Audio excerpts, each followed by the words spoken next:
هر در که زنم صاحب اون خانه تویی تو.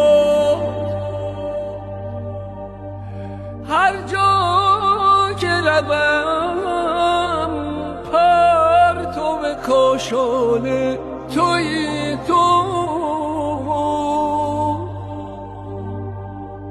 در میکده و در که جانان تویی تو.